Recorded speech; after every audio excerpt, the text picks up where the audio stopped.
কতবার না কয়েক শতবার হচ্ছে এগুলা বারবার ক্লিয়ার করেছি। এগুলোর সাথে আমাদের মানে মিথ্যাচার করা হয়েছে এবং ডাকসু ইলেকশনকে কেন্দ্র করে তারা আবার এই জিনিসটাকে সামনে নিয়ে আসছে। এগুলো স্পষ্টভাবে ফরহাদ ব্যাখ্যা করেছে যে এই যে কমিটিতে তার নাম দেওয়া হয়েছে এটা তিনি না, আর একজন ব্যক্তি। এবং ফরহাদের তিনি স্পষ্ট চ্যালেঞ্জ করেছেন যে কোনো ধরনের ছবি কোনো কার্যক্রমে আসছে কিনা।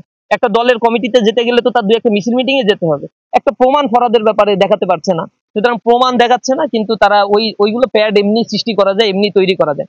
আর হলে থাকতে গেলে এখন অন্য অন্য ছাত্র সংগঠনের বিপি ইলেকশন যারা করছে বা নিচের দিকে অনেকেই আছে যাদের ছাত্রলীগের বিভিন্ন প্রোগ্রামে তাদের অংশগ্রহণ আপনারা দেখেছেন, সেই জিনিসগুলো সামনে না নিয়ে এসে মানে ইন্টেনশনালি একটা কার্যক্রমকে সামনে নিয়ে আসার জন্য চেষ্টা করা হচ্ছে। আমরা তীব্র নিন্দা জানাই। ইসলামী ছাত্র শিবির যারা করে, রাতারাতি ছাত্র শিবিরের কোনো নেতা হওয়া যায় না, দীর্ঘ প্রসেসের মধ্য দিয়ে আসতে হয়। এবং সবচেয়ে বেশি ফ্যাসিবাদের সময় ভিক্টিমাইজ একটা ছাত্র সংগঠন হচ্ছে ইসলামী ছাত্র শিবির। আওয়ামী ফ্যাসিবাদের সময় কোনো ইউনিয়ন পর্যন্ত একটা অফিস ইসলামী ছাত্র শিবির খোলা রাখতে পারে না। এবং এই আমলে প্রায় 150-200 ভাইদেরকে আমাদেরকে শহীদ করে দেওয়া হয়েছে, পঙ্গুত্ব বরণ করা হয়েছে, শিক্ষার্থীদের ছাত্র জীবন আমরা কন্টিনিউ করতে পারি নাই। এমন একটা সিচুয়েশনের মধ্যে দিয়ে ইসলামী ছাত্র শিবির টিকে ছিল, কাজ করেছে। এবং 5 আগস্ট পরবর্তী আপনারা লক্ষ্য করেছেন যে সারা দেশব্যাপী যে কল্যাণমুখী কাজ, ছাত্র কল্যাণমুখী কাজ এবং ছাত্র বান্ধব কার্যক্রম যেভাবে ইসলামী ছাত্র শিবির করছে, এগুলোতে তাদের গাত্রদাহ শুরু হয়েছে। তারা এগুলো সহ্য করতে পারছে না। এই কারণেই তারা এই প্রপাগান্ডা অংশ হিসেবে এগুলো তারা করছে বলে আমাদের ধারণা।